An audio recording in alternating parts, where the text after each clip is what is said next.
Our next talk is called Images, Metaphors, and Smoke, the 2000 Montana Bitterroot Fires and the Wildland Urban Interface. Our speaker today for that talk is Brant Short, assisted by his wife, Dayle Hardy Short. They're both recently retired after 26 years of, I think Brant is recently retired after 26 years of teaching communication studies at Northern Arizona University. Brant studied history at Idaho State University, and Dayle graduated from the University of Montana and the University of New Mexico with degrees in communication. They both earned doctorates from Indiana University and have studied environmental issues for many years, including work on wildfire, wolf reintroduction, and public land management. That's a lot of brain power in one family. Let's welcome our speaker. Thank you. Dayle is also retired as well. So she didn't want to retire, but I said, you know, you probably should retire and help me keep busy in my retirement years. So, get this. The microphone higher this. Yeah, how's this? Is this better? Okay. Yeah, I'm still setting up here. We taught public speaking for a lot of years, probably too many years to count.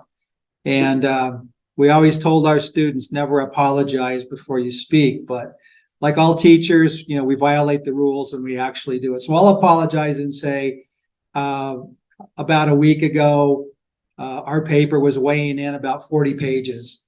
And then I realized if we're going to put this in 25 minutes, we better start condensing. So we have a lot of stuff in our paper. So this is just kind of a small aspect of it. But we've been studying wildfires for a lot of years. We lived in Pocatello, Idaho in 1988. And that was the year the Yellowstone fires were going on. So we weren't that far away and really kind of prompted our interest. And we've been looking at it for a long time. So let me get started. Okay. So we're looking at the Bitterroot fires in 2000, and we're going to focus on the legacy and the way media reported it. This is a quotation from one of the retrospective articles from the Missoula and Prairie Bacchus, talking about people were pretty much immune to the dangers of wildfire in the Bitterroot before 2000. And Dayle said, you know, people from the Bitterroot might disagree with that. So I went back to look at Prairie Bacchus, and this is what he continued on. He said, there was a bit of a scare in 1988 when some worried that a fire in the Selway Bitterroot wilderness might blow over the hill and into the valley. But before 2000, the landmark fire in the Bitterroot burned 38,000 acres in the Sleeping Child drainage. On Black Sunday, August 6, 2000, that many acres burned in a single day. And so just making the point that this was a fire, many fires, Montanans are used to fires, but this one was different. I'm sure most people here are somewhat familiar with the Bitterroot fires. If you're not, this is just a quick overview of the time frame when things started changing. And you can see just some of the dates here. And really the fires are not controlled until early September when rains start to come.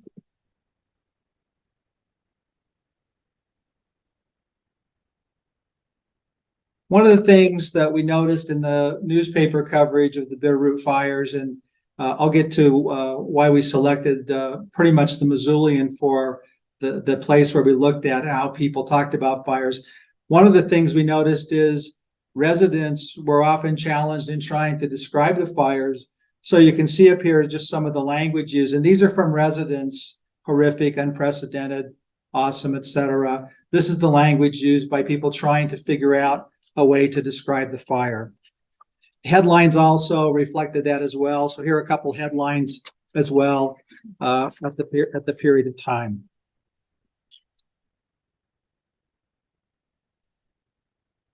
These are some of the statistics about the fires, just the magnitude of the fires, how many acres burned. the impact on residents, homes, economic impact, etc. So this just gives you an overview of the magnitude of this fire. There are a lot of fires in the West in 2000, and there were a lot of fires even in Montana, but our focus is on this particular fire, the Bitterroot fire, and the attention it received. So what are we doing in this paper? Well, here are the research questions we have. We want to look at the ways media helped people more fully comprehend the fires during the crisis itself, during the actual fires. We wanted to look at visual texts that were appearing that told the story of fires, and visual text would obviously be photographs. We're also interested in any kind of video that appeared that we could take a look at today. And we also, the third question, what kinds of stories, events, and images shaped the legacy of the fires after 2000? What happened in 2002, 2005, 2010? These questions, I think, will help us focus on the other part of our topic today, and that is the emergence of the wildland-urban interface and its role in understanding wildfire in the American West. It's a term we've all heard and everyone's familiar with, but in 2000, it was a term that was probably well known to people who were interested in living in areas of fire, but I don't think it was as popular then. The wildland-urban interface really started changing, I think, a dynamic aspect of understanding places in the West during this time. Here are a couple of the definitions used from a U.S. Forest Service manual. This is an image that I was trying to find an image from the Bitterroot in 2000. I couldn't find a really good one, but this one is from the New York Times in 2007. And it was talking essentially this problem that's growing in places in the West where we see homes being built right next to the trees, the forest. And so you can see the two definitions. There are a lot of other more technical aspects to looking at wildfire or wildland urban interface, and but essentially these work well for us. There's another image that appeared in the Missoulian. This one was also reprinted in a book, Montana on Fire. And you can see in the very corner there, the very bottom corner, the home that's left. And so this aerial photo gives us a sense of what the impact of fire is. And this is from the 2000 Bitterroot fires. So to begin with, we decided to look at media coverage of the Bitterroot fires the best we could. So we looked at some of the national press. We looked at Associated Press releases, AP releases. We found a lot of those. But we really focused we concentrated on Missoulian and Ravalli Republic, partially because we wanted to focus more carefully on the content, but also because Missoulian really rallied, I think, behind trying to cover this fire. And there's some things about it which make it, I think, a little bit unique in wildfire coverage. So we looked at the media coverage through reporting, obviously. We also were interested in the fact that there were a lot of color photographs. Personal narratives were often used by the newspaper. There was just a lot to look at in the Missoulian coverage. The articles reported basic fire facts, which you would find in all the press accounts. They offered detailed updates from fire managers. They gave a lot of local views of citizens through letters to the editor, as well as quotations. Like I said, a lot of striking images. During the fires, they were talking about survival techniques.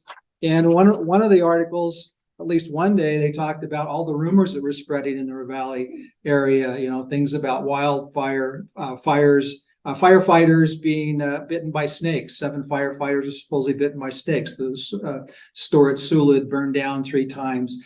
The Forest Service watched while Pinesdale burned. They just looked at it and turned around and came. And the Missoulian then printed those and then gave up corrective information and showing that these rumors were circulating. And they also went into some detail where these were coming from, emails from particular groups, but essentially trying to tap that down. One of the things that the Missoulian did every day was have something called an update. This was in a big box, and essentially it's just repeating information from fire managers. So this is from August 7th, but if you look at the Missoulian each day, you see something like this. And so just information about what's going on. You can see the public is asked not to travel south of Darby. People have lost electricity. And so, this is in 2000. Not everyone is on their tablet, on their cell phone. People are still turning to their daily newspaper for information. So this was a feature we thought was important for helping citizens navigate the fire. One of the things that the Missoulian did, other places mentioned this, other media reports mentioned this, but the Missoulian placed a lot of coverage on this. Not a lot of coverage, but they really focused on this at times. The parallels between the Big Burn, the fires that swept the West and probably changed, way we looked at wildfires, the Big Burn of 2000. And so these parallels were pretty obvious. The Missoulian had been thinking about planning a special feature on the 90th anniversary of the fires. They started working on the research in May, and they decided they were still going to run it in the midst of the fires. They thought this was an important aspect of fire coverage. And there's a long editorial. I'm not going to read the editorial from the Missoulian, but it's asking people to be sure and read these 3 long articles.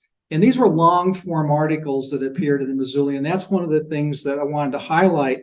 If you look at Associated Press or New York Times or LA Times or other newspaper stories about the fires, these are pretty much the basic kind of stories you'd see reporting the basic details. But the Missoulian went a step further, a lot of long form journalism, the kind of thing you'd see in a magazine like, Esquire or Atlantic, maybe High Country News, but long articles that delved into the history and the past and set the context. And so they were really committed to something longer. So the Missoulian editorialized, people need to read these long articles, 3 of them talking about the parallel between 1910 and 2000. Another thing that the Missoulian did, as I mentioned earlier, is they gave locals a chance to speak through, again, letters to the editor, but they also gave people time to talk in the articles. They quoted people, they put some pictures of people in, and just 3 of the comments that came in articles that I wanted to highlight. And so you can read these. These are just local people reacting to the fires, and usually it's part of the story.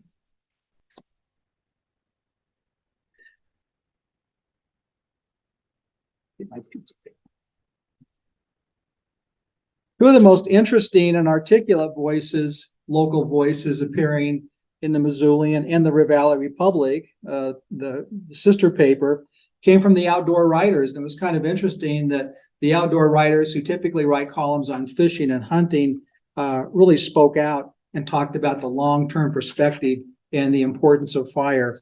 Greg Tollefson in the Missoulian talked about the fact that where fires have burned, we will see a different kind of land. Some invariably will look out over the charred landscape and see nothing but devastation and loss.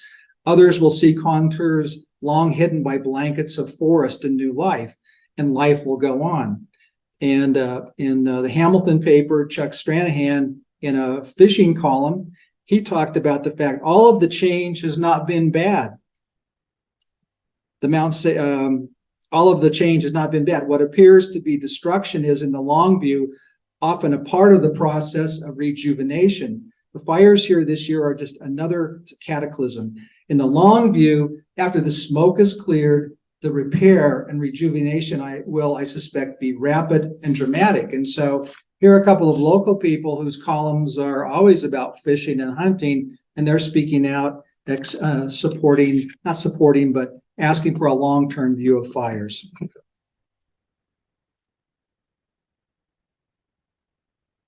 Some of the headlines, one of the things we noticed, get this out. One of the things we noticed is that the Missoulian started to expand its focus a little bit in its fire coverage. And so the headlines show this larger focus. And so these are just some of the headlines you can see, more like feature stories, other kinds of things. The People Fed Up with Smoke was just interviewing people. What do you think of smoke? How do you deal with it? Why is it harmful to people, et cetera? The 14-day policy, in fact, firefighters, had to have a day off. And et cetera. The firefighters fuel up on 5,000 calories a day was an interesting study, talking to the caterers, what kind of food did they come up with, where did the menus come from, what did the guys like to eat, those kinds of things. And so we thought that was important, that this expanded focus reflected the commitment of the Missoulian to have a comprehensive view of the fires. This was one typical example that I wanted to highlight. This came from Sherry Devlin from August 22nd. It was called Check with Reality, Intense Blazes of 2000. Maybe a wake-up call to return to the forest. What was impressive about this, again, long-form journalism, I don't know how many words it was, but it's not a typical kind of newspaper article. She went into used the Bitterroot fires for this context to look at the larger issues. And so she went back to 1890 or to 1910. She spent a lot of time talking about the success of the fire suppression over the last, from 1910 to the 1970s. And then she also talked about the efforts to introduce natural fire in the 70s and the impact of the 88 fires and trying to, stop that policy. So this is a good example. I thought it was an excellent example. And she has a long quote from a fire scientist named Jack Cohen from Missoula, basically saying, we came here believing that fire had no place on our landscape, but that fire was something to prevent, or failing that, something to be controlled. But the West was shaped by fire. And if we want to live here, we've got to live with fire. So again, this was a good example, I thought, of trying to expand the context and set something broader. And so in the midst of the fires, there was obviously lots of coverage of the immediate context, but there was also this larger context of information. So in 2001, fires were gone, but the Missoulian continued to give lots of information, lots of stories. And you can see the kinds of topics that were appearing. And again, these are just ones I selected. There are many different ones, but these are kind of updates that go on throughout the year, talking about what's going on after the fact of the fires. And so real interesting kinds of approaches, but the story of fire did not end in 2000. Now, one of the reasons we picked the Missoulian is we thought it could give us a better way of understanding the reporting of the fire from local press. There's a scholar named Conrad Smith from the University of Wyoming, and he studied print journalism of wildfire coverage in the late 80s and the early 90s. He examined 320 articles in the major press, New York Times, LA Times, etc. And at a symposium in Missoula called the Symposium on Fire in Wilderness and Park Management, he talked about the failure of the national press to report accurate information. He found wildfire reporting to be incomplete, superficial, and error-prone. And how did he come up to that conclusion? Well, he had 5 categories. He called this a taxonomy of effective reporting: source enterprise, how difficult it is for people who are sharing information to get the attention of the media; cultural resonance, the degree in which information from sources resonates with the cultural values of journalists; issue salience, how does it capture the attention, public attention; newness, reporters tend to privilege the immediate topic; and whether the reporters are familiar with rural landscapes and rural culture. And so he used this kind of template to say that national reporting was pretty much a failure in print journalism. But when you look at the Missoulian, you see they check the boxes in each way. All those categories, I think, were successfully fulfilled by the Missoulian. And that's in part for a couple of reasons. One, they committed to the entire staff. We interviewed Sherry Devlin a few weeks ago, and she told us that all 45 reporters who were employed by the Missoulian, that included sports writers, wrote stories about the fires.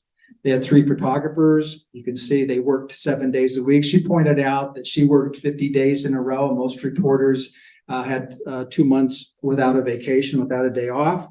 They put on a second shift of reporters because news continues to happen in the afternoon and night. So people came on then. Because of the long-term relationship with fire managers and Forest Service, they had access to information in fire camps. She said they were never denied anything that they asked for. They often got access to places that other reporters didn't go because they knew the people there. And so she even says there are times when they were contacted by fire managers to make sure that they had the accurate information. So she concluded that the Missoulians' coverage was something that was unheard of for her.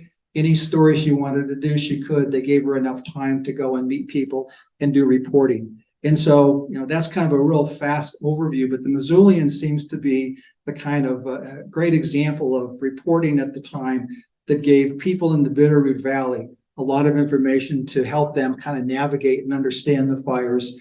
And that's what Conrad Smith had argued, that national fire coverage and print fire coverage was really incomplete, superficial, really didn't give people the background they needed to understand wildfire. We tried to spend a little time looking at visual text. This is not as easy. It's very difficult to track down maybe news accounts. There are a few news accounts on YouTube, broadcast news. But one of the things that continues to live on is a video. Some of you may be familiar with Firestorm 2000. It was produced by Jim Kinsey, who lives in Florence, aired on Montana PBS, and also across the nation. Kinsey told me that it played in New York City, he knows, and all over he says he doesn't even know how many public stations broadcast this, but it continued to be something that was broadcast around the country. Kinsey pointed out that I asked him, do you get any feedback on this? Do people still look at it? And he says, as far as he knows, the smoke jumper training, they still look at parts of the video where he has a shot of the fire tornado moving across the forest. And obviously the videotape is no longer available. Kinsey's going to put it on YouTube later this year. And actually my phone call, he said, prompted him. He's been trying to get it done for a couple of years. The video he used was, the video he shot was sold to all the TV networks. It was used by Nova, German TV as well. He sold it to some movies later on. It was also used in local news coverage. The thing about Kinsey's 30-minute documentary, if you want to take a look at it when it gets posted, the nice thing about it is he juxtaposes nature and fire, which tells the story, but he also has long sections where he shows the fire burning. And so he's not jumping around. He really gives you a sense of the power of fire. A couple more things where we were looking at visuals. There were a couple of glossy books filled with photographs that appeared at the end of 2000. This one, Montana on Fire, you can see it was published by Lee Newspapers and Montana Magazine, but it reprinted a lot of newspaper photographs from Montana, and it was came out in October, so I was really surprised it got out that fast. The second one was called the Bitterroot Fire Visual Text. Again, same kind of thing, lots of full-page color photographs, and so kind of a scrapbook for people who wanted to recall the fire and have lots of images they could share. But there were a lot of photographs that were used. Missoulian printed a lot of color photographs. A lot of these were reprinted in the books.